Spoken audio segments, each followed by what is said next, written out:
Saudara Menteri Perdagangan Zulkifli Hasan menegaskan pemerintah tidak akan menutup e-commerce atau platform perdagangan daring. Hal ini disampaikan Zulhas menanggapi keluhan pedagang Tanah Abang soal omset yang turun. Menteri Perdagangan Zulkifli Hasan berjanji akan membuat aturan perdagangan online lebih tertib. Zulkifli Hasan menyebut penutupan e-commerce atau platform perdagangan online tidak bisa dilakukan karena jadi bagian dari perkembangan digital. Mendak meminta para pedagang yang mengikuti perkembangan dengan turut berjualan secara online. Ya enggak, kan diatur bukan tutup, enggak boleh dong, kan enggak bisa dihindari. Namanya itu platform digital itu zaman kok. Yang nggak ikut nanti kan jadi itu loh yang di NTT itu jadi komodo kan satwa langka gitu. Jadi memang harus mengikuti perkembangan. Oleh karena itu saya bilang teman-teman di pasar Tanah Abang, pasar sayur aja online sekarang.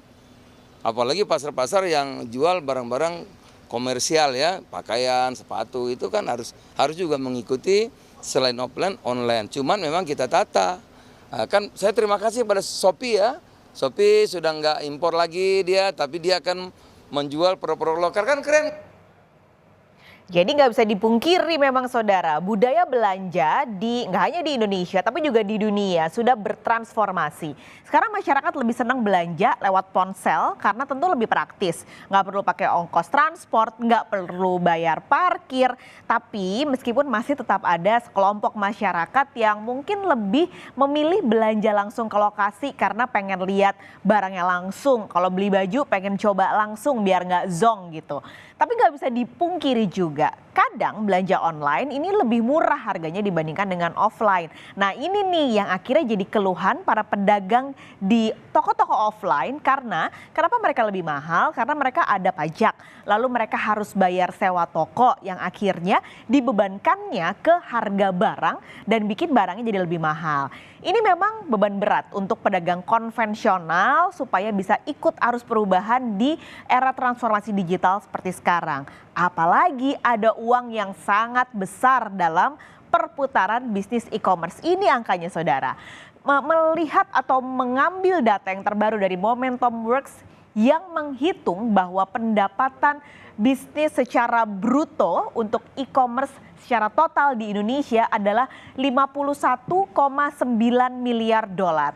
Kalau kita rupiahkan ini mencapai 770 triliun rupiah. Anda bayangkan ada ratusan triliun dari pendapatan selama 1 tahun di 2022. Bahkan Indonesia ini mencetak pendapatan tertinggi di Asia Tenggara, sumbangsihnya mencapai 52% dari total pendapatan e-commerce di seluruh Asia Tenggara. Jadi emang gede banget. Nah, dari angka ini 51,9 miliar dolar yang paling dapat cuan terbesar adalah Shopee. Pangsa pasarnya mencapai 36%. Berarti kalau kita hitung nih saudara, 36% dari 51,9 miliar atau tadi 770-an triliun berarti pendapatannya adalah 278,5 triliun rupiah. Bergeser yang kedua ada Tokopedia 35%, kalau kita hitung artinya ada 270,8 triliun rupiah pendapatannya, turun ke Lazada dan juga Bukalapak yang sama-sama 10%. Jadi ini emang angkanya cukup jomplang ya, dari yang dua atas lalu bergeser ke yang ketiga dan keempat, pangsa pasarnya turun menjadi 10%. Keduanya mendapatkan pendapatan kotor sekitar 77,4 triliun rupiah. Sementara TikTok nih sebelum akhirnya ditutup beberapa pekan lalu menguasai pangsa pasar 5%, sekitar 38,7 triliun rupiah.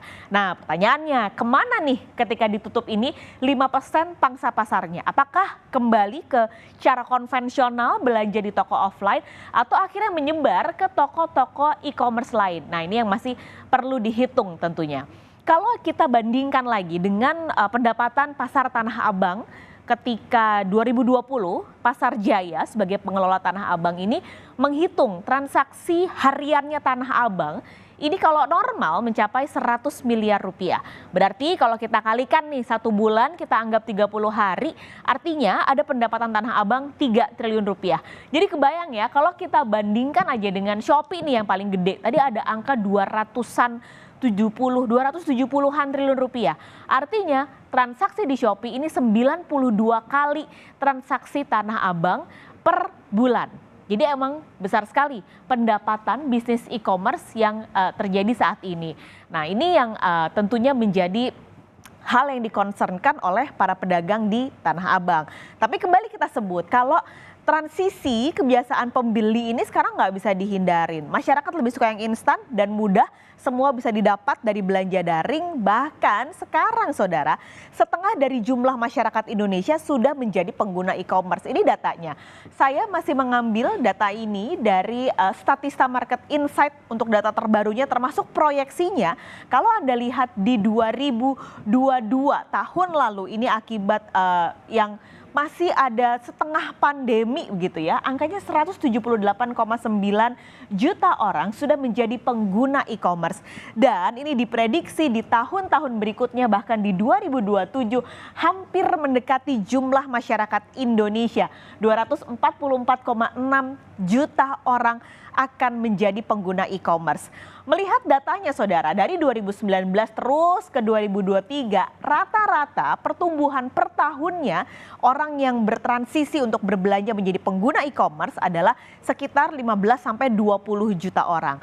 Nah, harusnya sebenarnya angka-angka yang begitu besar ini bisa jadi potensi untuk para penjual offline memperluas pasar mereka. Misalnya nih orang yang atau pedagang yang jualan di Tanah Abang tadinya konsumennya hanya mereka yang di Jabodetabek saja, berkat e-commerce harusnya mereka bisa memperluas pasar mereka mendapatkan konsumen dari Kalimantan, Sulawesi atau bahkan Papua karena kemudahan akses tadi, dan ini dia potensi yang cukup besar hingga 2027.